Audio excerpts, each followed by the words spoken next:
Go to Malaysia if you want to learn English. Do not go to England. Do not go to America. Why? Because here in Malaysia, together with learning English, you will gain a superpower, understanding every single accent in the world. Asia Tenggara, negara yang paling bisa mengkonversi mahasiswanya untuk belajar STEM itu adalah Malaysia. Margot Martin, American spokesperson, dia tweet, President Trump's motorcade drives through Malaysia en route to the Asian Summit. Their roads are cleaner than ours in California. Kalau aku tak ke Malaysia, aku tak akan tahu semua hal ni. Yang pertama apa? Satu, aku tak pernah jumpa pengemis di jalan raya ataupun di jalan manapun.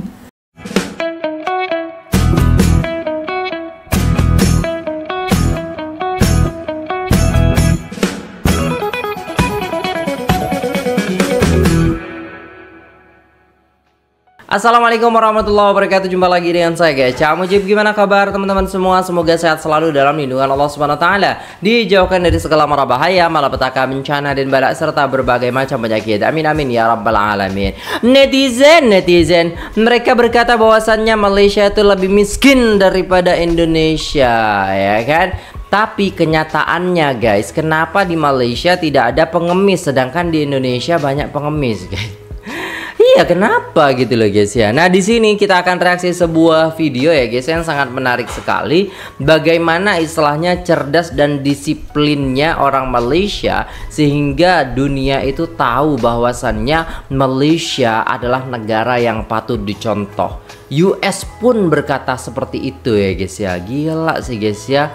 Dan di sini nggak tahu mau ngomong apa lagi karena memang Malaysia baru-baru ini banyak banget mendapatkan peringkat ya, mendapatkan iktiraf dunia, termasuk PNB atau apa ya guys ya, PNB 118 sama paspornya tingkat 3 dunia, kalahkan Amerika Serikat seperti itu.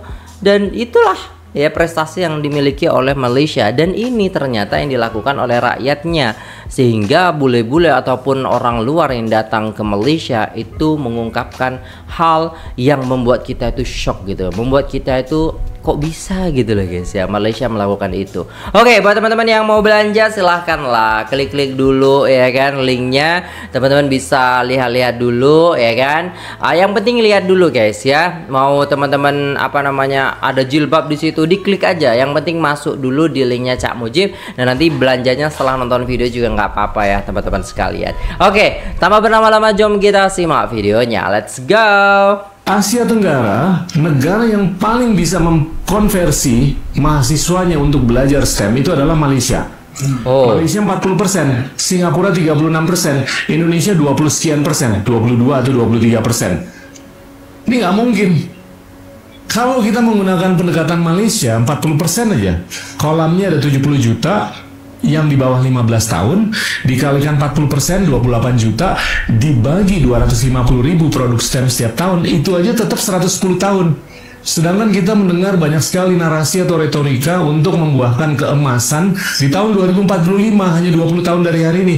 Ini dua hal yang sangat tidak bisa direkonsiliasi. Go to Malaysia if you want to learn English. Do not go to England. Do not go to America. Why? Because here in Malaysia, together with learning English, you will gain a superpower, understanding every single accent in the world. Whether it's Malay, Chinese, Indian, African, Italian, French, South Korean, Japanese. As someone who has learned English here in Malaysia, and I've learned my English from the Chinese, the Malays, the Indians, and everyone else that lives here, the English that you learn here in Malaysia is going to be influenced by so many different people, cultures, that your English is going to be the united version of English, the English of the world, and you will easily understand everyone because you've heard every single accent while you've been here in Malaysia, and everyone in the world will understand you. With a few minor exceptions, English people still sometimes don't understand my English, but I invite them all to Malaysia because it's time to catch up with the rest of the world. Macam iOS 27, the new and updated version of English oleh Malaysia untuk semua. Kuliah di Malaysia kok pakai bahasa Inggris, aneh banget. Betul guys, di Malaysia itu pakai bahasa Inggris khususnya. Apanya yang aneh gitu kan? If you talking with English, it's very very smart and it's very very like I don't know bad like that gitu.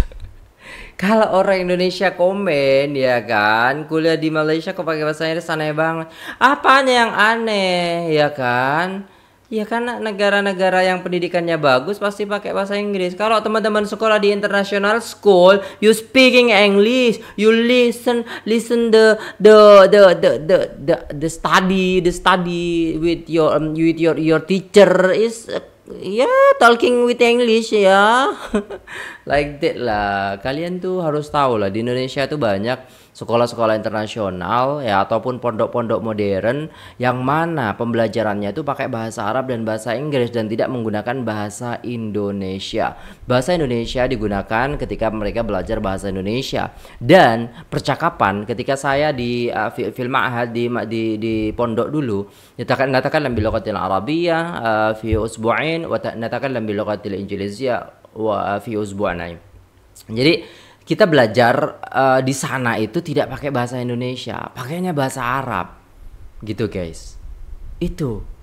Jadi teman-teman harus buka lah pikiran teman-teman. Masa di Malaysia pakai bahasa Inggris aneh. Di Indonesia tuh udah banyak pondok-pondok modern, pondok-pondok yang udah bagus, pendidikannya yang sudah bagus itu, ya, yang swasta-swasta itu.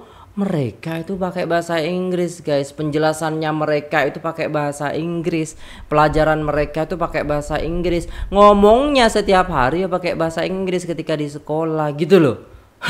Kok aneh, gimana gitu ya, otaknya mana kalian tuh ya? Kita international student. Kalau teman-teman lihat data dari EF English Proficiency Index, Malaysia itu berada di posisi ke-26, which is dikategorikan sebagai high proficiency. Kalau kita compare dengan Indonesia, ada di angka 80 yang unfortunately dikategorikan sebagai low proficiency. Di sisi lain, kalau dari segi global exposure, Malaysia itu jauh lebih advance daripada Indonesia. Terus kalau misalkan teman-teman tuh familiar sama univ-univ kayak gini, contohnya Nottingham, Curtin, terus juga ada Monash, mereka tuh buka cabang juga di Malaysia.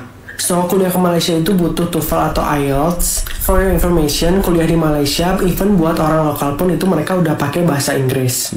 Jadi pakai bahasa Inggris bukan cuma syarat untuk bisa masuk univ aja, tapi even buat orang lokal pun mereka tuh udah pasti pakai bahasa Inggris.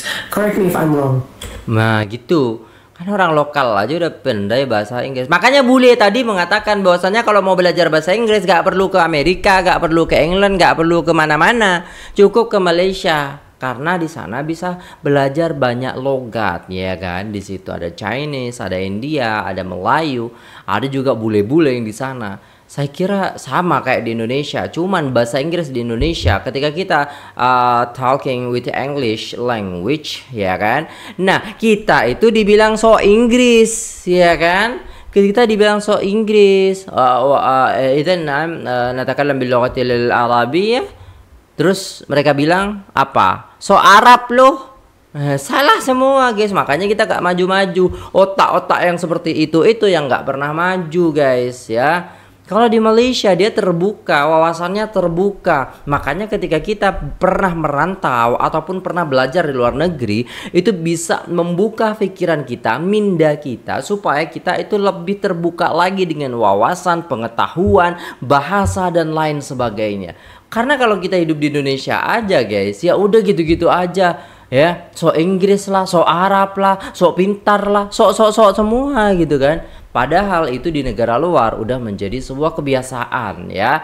Bicara bahasa Inggris, bicara bahasa Arab, bahasa Mandarin, bahasa India, bahasa Tamil, bahasa Urdu dan lain sebagainya. Ketika teman-teman ke Arab, ketika paham dengan banyak bahasa, teman-teman bisa ngobrol dengan orang Turki, dengan orang Cina. Ya seperti itulah ya. Jadi nggak aneh gitu. Yang aneh itu kalian yang komentar gitu. Margot Martin, American spokesperson, dia tweet, President Trump's motorcade drives through Malaysia en route to the Asian Summit. Their roads are cleaner than ours in California. I bet. Sebenarnya kan, banyak yang Malaysia ni lagi indah dan lagi maju. Baru kau tahu Mak Saleh, ingat Malaysia ni mundur ke? Translation, thank you, welcome to Malaysia. While orang luar puji apa yang Malaysia ada, orang Malaysia pula sibuk nak burukkan nama negara sendiri. Betul? Can we just say thank you? Let them come here and experience what Malaysia has to offer for themselves. Kan? Netizen Malaysia sekalian, jaga bahasa kita, jaga kelakuan kita, tunjukkan budaya kita, budi pekerti dan saling hormat menghormati, okay? Pada orang luar. Betul. Ni. Ni tak tahulah troll account kot. After tedious deployment of government employees to clean up every single thing, of course it looks clean. Dia tak tahu kok orang Malaysia ni bukan jenis yang suka buang sampah keluar daripada kereta, betul tak? Perangai tak semenggah tu, itu bukan orang Malaysia. Sebab orang Malaysia sangat civilized. It's a effing highway. Who needs to deploy government employees to clean up a highway? Betul. Highway kita sangat bersih. Wait till you learn that we have R&R stops on the highways. They're very convenient. Can Google more about us. Baru dia orang tahu kan kita third world country. Tapi sebenarnya banyak benda yang kita maju dah ke depan. Dia orang sangat terkejut tau. I'm surprised to see many commenting about how good the road. I thought US had better roads. Kita rakyat Malaysia patut sangat-sangat bersyukur. Come to Tanjung Rambutan, we got better road and people. I don't get the humor. Kalau korang faham maksud dia, tolong komen. Look at that. No bumps, no 10 hovels, no fires, no strewn trash, no graffiti. Yap, betul. Malaysia bersih. Dan yelah, macam dia cakap, kita semua civilized kan? Kenapa Kalimantan Barat tertinggal dari Sarawak? Jadi melanjutkan video saya yang banyak tanggapan, video yang saya yang pertama. Menurut saya yang buat Kalimantan Barat itu tertinggal dari Sarawak itu dari SDM lah. Jelas SDM Sarawak itu lebih unggul daripada Kalimantan Barat karena mereka memprioritaskan pendidikan, memprioritaskan SDM mereka terdahulu, baru ke hal-hal yang lain dibandingkan dengan Kalimantan Barat. Kalimantan Barat itu kualitas pendidikan itu sangat jauh sekali kalau di pelosok-pelosok. Sangat rendah lah. Dan juga jaringan internet ya, kalau di Sarawak itu hampir semua tempat, semua wilayahnya itu sudah terkoneksi dengan internet, sudah terkoneksi dengan dunia luar. Kalau di Kalimantan Barat itu di pelosok-pelosok itu masih banyak yang belum punya internet, yang tempatnya belum terjangkau internet. Jadi untuk masyarakatnya untuk mengakses ilmu di luar pelajaran itu susah gitu, untuk mengakses ilmu-ilmu yang baru yang tidak ada di tempat mereka, untuk melihat dunia luar itu sulit sekali. Jadi ya pemikirannya tuh stuck di situ, perlu ekstra lebih, perlu kecerdasan yang lebih untuk mereka bisa mendapatkan fasilitas yang seharusnya. Kalau aku tak ke Malaysia, aku tak akan tahu semua hal ni. Yang pertama apa? Satu, aku tak pernah jumpa pengemis di jalan raya ataupun di jalan manapun. Ini menampar keras orang-orang yang bilang bahwasannya di Malaysia miskin ya, orang-orang Malaysia miskin, sukanya kredit aja, sukanya sewa, sukanya apa gitu dan lain sebagainya, guys. Kalau dibandingkan ini orang Indonesia sendiri yang mengatakan bahwasannya ketika dia di Malaysia tidak ada pengemis di sana, guys. Sedangkan di tempat kita, ya kan, hampir setiap kampung didatangi oleh pengemis, gitu. Di lampu merah ada pengamen, di lampu merah ada orang jualan koran, itu. Sedangkan di Malaysia mereka tidak ada, guys. Berarti kesejahteraannya itu beda, gitu loh ya. Terus yang kedua itu tak ada polisi tidur. Jarang aku lihat di jalan raya ada polisi tidur. Karena jalannya mulus-mulus. Rakyat Malaysia itu semua rata-rata pandai bahasa Inggris, cakap Inggris. Sebab aku jumpa dengan member-member aku, dia orang pandai cakap Inggris. Yang keempat, setiap aku order Grab, tak semua lah, tapi disclaimer, ada sebagian orang kalau kita dah turun dari Grab dia lebih cakap ramah dan sopan macam ni, have a nice day, macam tu. Yang kelima, aku tak pernah, bukan tak pernah sih, tapi jarang nampak ada polis berseliweran atau di jalan lah macam itu, macam minta apa itu, tak ada. Oh, polisi menilang ya? Apa gimana? Gak tahu. Polisi apa gitu? Ya maksudnya mungkin patroli. Kayaknya ada sih, ya kan? Tapi jarang-jarang mungkin karena aman gitu. Dan yang keenam nih paling penting tahu. Apa tuh? Aku jarang dengar orang klakson, bising. Itulah biasa itu. Tuh. Dari dulu memang. Baik video lagi. Apa? Kamu dan buat boleh balik lah. Teman-teman tidak paham bahasa Lombok. Tidak semelan, Anda lah balik. Nggak paham. Yang orang Indonesia nggak paham baca Perancis atau bahasa Inggris, yang Lombok ya, yang Perancis juga nggak bakalan paham bahasa Lombok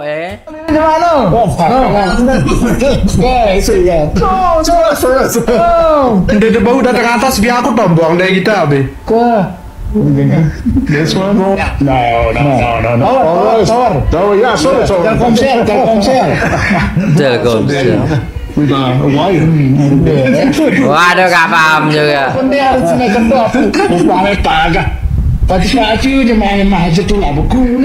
Sampai lapar nih Bali. Just tell us what it is. After recently traveling to Malaysia from the United States, the first thing I noticed is how much cheaper everything is here. For example, a 1-hour taxi ride, including traffic from the airport to downtown Kuala Lumpur, was only $15. Public transportation is also cheap, 60 cents for a subway ride and 25 cents for a bus ride. And check out how modern and clean the buses are here. Okay. Now let's check prices at Starbucks. For a grande, it's $2.30 for an Americano and $3.50 for a latte. How about meals? For this 3-course meal that included soup and main entree and dessert, I paid $7 with service fee included. And this was in the city center of Kuala Lumpur. Cool, right? Seorang pelancong dari Amerika terpegun dengan R&R Malaysia. Katanya belum pernah lihat yang setanding di negaranya. Kagum dan terharu. Itulah reaksi ramai selepas melihat pelancong dari Amerika Syarikat memuji kawasan R&R Malaysia yang selama ini mungkin dianggap biasa oleh rakyat tempatan. Bila seorang asing menyatakan bahawa beliau tidak pernah melihat tempat rehat sebesar ini di negaranya sendiri, ia bukan saja membuatkan kita berbangga, malah membuka mata ramai bahawa apa yang kita ada sebenarnya bertaraf dunia. Kenyataan Terry Purnell bukan pujian kosong, sebaliknya satu peringatan untuk menghargai kemudahan yang kita miliki. Tambahan pula, netizen yang mengesyorkan dia melawat R&R lain seperti Seremban dan Sungai Buloh jelas menunjukkan semangat kita sebagai rakyat Malaysia dalam meraihkan sesuatu yang baik tentang negara sendiri. Alright guys, udah selesai videonya. Dan ini sangat-sangat menarik sekali ya guys ya, gimana orang-orang Malaysia itu emang berbeda sekali dengan orang-orang di Indonesia gitu kan. Dari segi bahasa mereka menguasai banyak bahasa gitu kan. 3-4 bahasa seperti itu. Sedangkan di Indonesia bahasa daerah, bahasa Indonesia. Kadang belajar bahasa Indonesia aja agak susah gitu kan. Maksudnya tidak semua orang itu bisa bahasa Indonesia ketika di pelosok, ketika di perkampungan seperti itu. Mereka lebih menggunakan bahasa daerah mereka seperti itu ya guys ya. Contoh halnya ketika saya pergi ke Madura, itu juga banyak orang yang belum bisa, terutama yang generasi-generasi lama gitu lah guys ya. Kayak apa ya, usia-usia 40 ya kan, 50 kayak gitulah guys ya. Kadang usia yang 30 aja masih bingung kadang untuk berbahasa Indonesia. Kalau di perkampungan sangat-sangat kampung seperti itu ya guys ya. Tapi kalau di perkotaan rata-rata mereka sudah paham dengan bahasanya seperti itu. Saya kira kalau di Malaysia mungkin kan lebih merata untuk menggunakan bahasa Melayu, dan bahkan ada bahasa-bahasa daerah tertentu juga yang mungkin istilahnya masih agak sama dengan bahasa Melayunya seperti itu ya guys ya. Jadi macam apa ya, kita tengok orang Malaysia itu lebih banyak terbuka pemikirannya ataupun IQ-nya, SDM-nya itu sangat-sangat bagus sekali di sana, sehingga istilahnya sangat mudah menerima ilmu ataupun tutur bahasa seperti itu. Itu kalau menurut saya sih guys ya. Netizen Indonesia kata orang Malaysia IQ 15 ringgit, Indonesia IQ 78. Indonesia lagi hebat dari Malaysia. Betul, Indonesia memang lebih hebat daripada Malaysia guys, karena 15 ringgit sama 78. So kejap, 15 ringgit itu berapa guys ya? 15 ringgit kali 4 sekarang 4.000 loh guys ya, gila. 15 kali 4 60 ya, 60 ya. IQ 60 sama 78. Iya, lebih pinter bahasa orang Indonesia gitu kan. Tapi kalau lebih pinter orang Indonesia, kenapa banyak orang Indonesia yang kerja jadi TKI ya?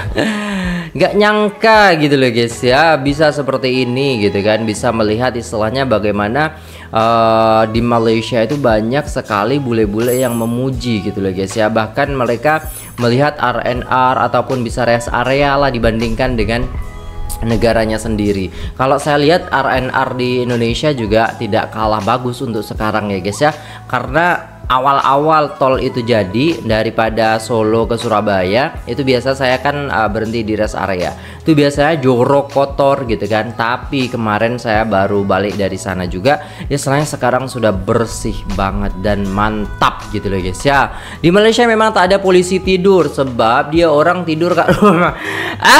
Iyalah polisi itu ya. Ada jadi kayak kawasan perumahan, kalau kita panggil bonggol atau batas ubi, ya itulah beda guys. Kalau cari polisi tidur tak ada di Malaysia. Kalau di jalan-jalan adanya itu bonggol namanya. Pengemis ada di Malaysia, tapi pengemis pendatang warga asing. Oh, warga asing. Ya sama kayak di Arab ya, sama kayak di Arab. Jadi nggak ada pengemis orang Arab, yang ada pengemis orang dari Bangladesh, Afrika, Pakistan dan lain sebagainya. Itu guys ya. Jadi pendatang gitu. Jadi kalau di Malaysia melihat pengemis pasti bukan orang tempatan, seperti itu. Oke, itu dulu videonya. Terima kasih, sampai jumpa di video selanjutnya. Saya pamit undur diri. Assalamualaikum warahmatullahi wabarakatuh.